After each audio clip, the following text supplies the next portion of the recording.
3 choses à ne surtout pas faire si tu es trader débutant. Et la première, c'est de rentrer en position sans mettre de stop loss. Alors là, c'est une énorme erreur, car si jamais ton trade part dans le mauvais sens et que l'actif n'a pas l'intention de revenir à ton point d'entrée, eh ben, tu te retrouveras avec un drawdown de folie. Et puis, si tu es trader débutant, à mon avis, tu n'as pas non plus un capital d'investissement énorme. Du coup, eh ben, si le drawdown part trop bas, eh ben, tu vas liquider ton compte. Donc voilà, c'est super important de toujours placer un stop loss.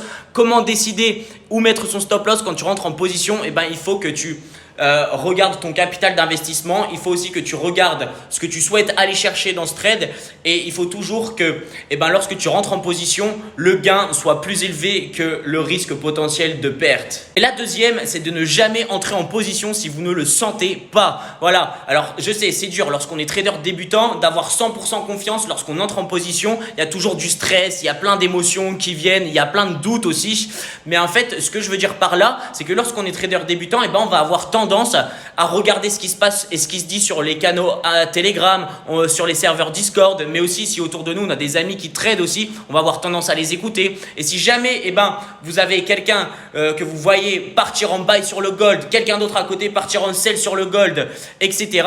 Ou eh ben, si jamais vous ne le sentez pas, n'y allez tout simplement pas. Même si après sa position peut TP et vous allez vous dire oh mince j'aurais dû suivre, certes, mais si jamais ça ne TP pas et que vous avez suivi et que ça SL, vous allez vous en vouloir. Donc voilà, suivez votre instinct. On a tous notre propre sensibilité par rapport au marché financier, par rapport aux actifs. Du coup voilà, faites-vous confiance, faites confiance à votre instinct, faites confiance à votre sensibilité. Si vous ne le sentez pas, alors ne rentrez pas et comme ça vous n'aurez aucun regret.